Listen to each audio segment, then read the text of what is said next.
was unprecedented in legislative history in this country. Nahaharangin mo yung abogado at hindi mo palalapitin sa kanyang kliyente during a legislative hearing. Pagwawarning sa abogado na huwag bigyan ng payo ang kanyang kliyente. Saang planeta po acceptable ang ganoong behavior? Paano kang gagawa ng batas kung ikaw ay walang alam sa batas? Pwede naman pong basahin ang mga desisyon. Tama naman, to an extent, si Congressman Fernandez, pwede kang mag-google at mag-google mo yung mga kaso. At kung meron kang hindi naintindihan sa kaso, meron ka namang legal staff siguro. O itanong mo sa kapwa mo, congressman na abogado, ano bang ibig sabihin nito? Is right now on its way to the House of Representatives. This is an ethics complaint against Congressman Danilo Ramon S. Fernandez, more popularly known as Dan Fernandez or Attorney Google. Anyway, this is for certain conduct unbecoming of a member of parliament, unparliamentary conduct, which were committed during the hearings of the Quadcom. I will just give you the general details. Anyway, I will be leaving this copy for you, and those who wish for soft copies, I will viber to you later immediately a soft copy.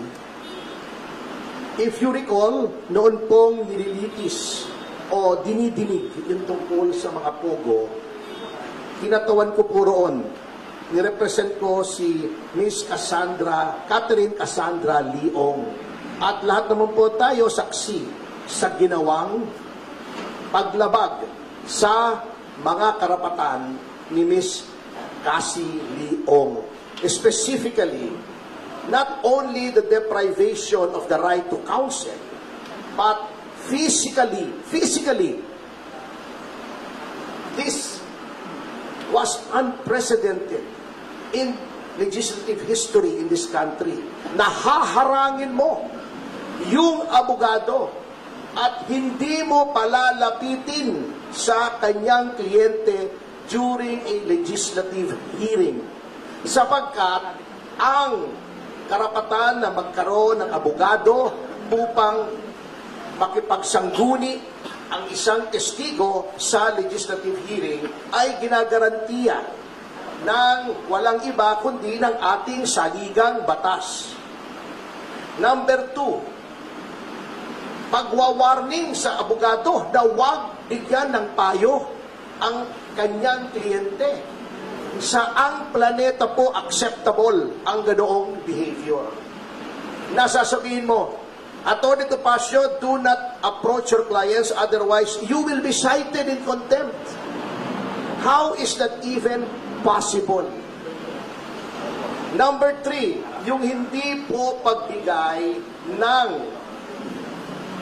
right to remain silent and the right against self-incrimination sa isang testigo.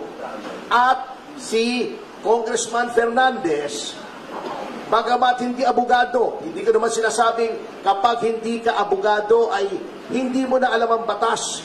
Ngunit, sinasabi na nga po sa kanila, or dapat, a person who is in the legislature should be charged with knowledge of the law. Because, number 1, they are lawmakers. Paano kang gagawa ng batas kung ikaw ay walang alam sa batas? Pwede naman pong basahin ang mga desisyon. Tama naman, to an extent, si Congressman Fernandez, pwede kang mag-google. At mag-google mo yung mga kaso. At kung meron kang hindi naintindihan sa kaso, meron ka namang legal staff siguro.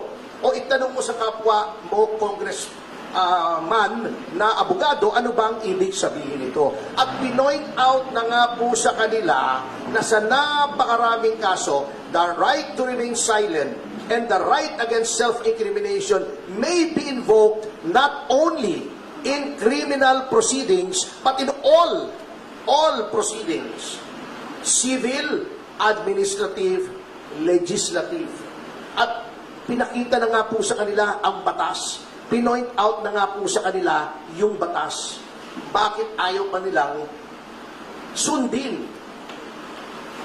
That is also against the oath that they have taken when they took their oath of office to defend and protect the Constitution and the laws of the Republic of the Philippines and pronouncements of the Supreme Court, according to our civil code, are part of the law of the land. So yan po ang isang violation. Number two, yun pong the right of a witness to be treated with dignity and with respect. Kapag ikaw ay tinatawag, na violate po yan. Binabastos po nila ang mga witnesses, not only my client. But of course, I have no right to complain on behalf of the other witnesses who are also represented by counsel. Yun po. Number three, yung pronouncements, very unparliamentary. Alam niyo po, in all parliaments in the entire civilized world, meron pong language na tinatawag nila unparliamentary. Diba? Ayaw na ayaw nila si Pangulong Duterte. Sinabi nila, do not use offensive words. Pero bakit sila? Tatawagin nilang pathological liar, puro kapakyut, puro ganon. Tatakutin mo pa. Misleading the witness, sasabihin, tignan mo itong mga napatay, di umano dahil daw ng pogo. Tignan mo yan, we will grant you immunity. If you testify against them, that is misleading. The legislature cannot grant immunity. It is only the prosecution in certain cases and the prosecution with the consent of the court in other cases that may grant immunity by way of making a witness, a state witness. It is not for the legislature to grant immunity. They can only grant transactional immunity, which I can explain later on, but they cannot grant complete immunity. So, pagsama-samahin yan, ayaw nilang pakausap sa abogado. Bago tatakutin nila para magsalita against her right to self-incrimination and against the right to remain silent. Pagkatapos, igagrant mo na, papangakuan mo ng immunity na wala ka namang kapangyarihang ibigay. All of these are parliamentary conduct. And nakalagay po, may rules of conduct, hindi lamang ang miyembro ng mababang kapulungan, kundi ang mga public officials on how they conduct themselves. And it is my respectful contention that Congressman Fernandez has violated these norms of conduct. Ngayon, bakit sa Ethics Committee? Kasi may nakalagay po sa ating konstitusyon na yung mga ginagawa po ng isang miyembro ng lehislatura, they can only be made liable, therefore, in no other place than the legislature. That's why may committee on ethics. They are supposed to police themselves. Now huli na po, bago tayo pumunta rito, and I feel this is also of equal importance in this case. Sasabihin nila, walang mangyayari dyan sa complaint mo kasi sila din yan. Si Congressman Espares ang head ng Committee on Ethics. Pagtatakpan lang nila yung sarili nila.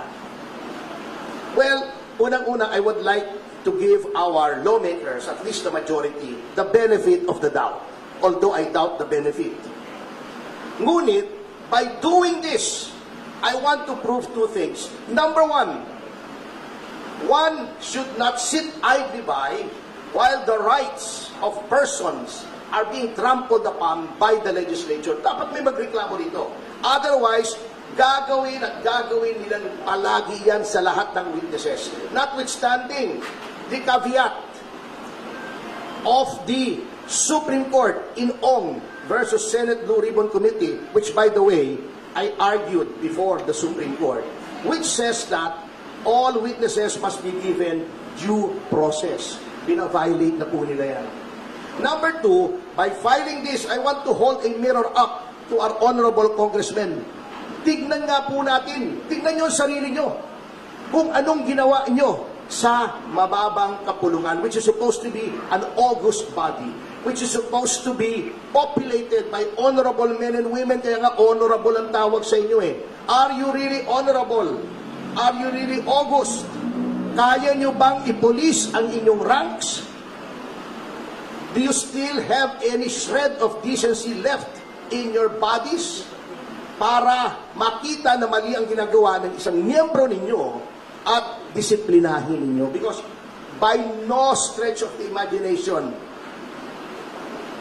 is such conduct exhibited by Congressman Fernandez allowable or should be countenanced or tolerated by anyone.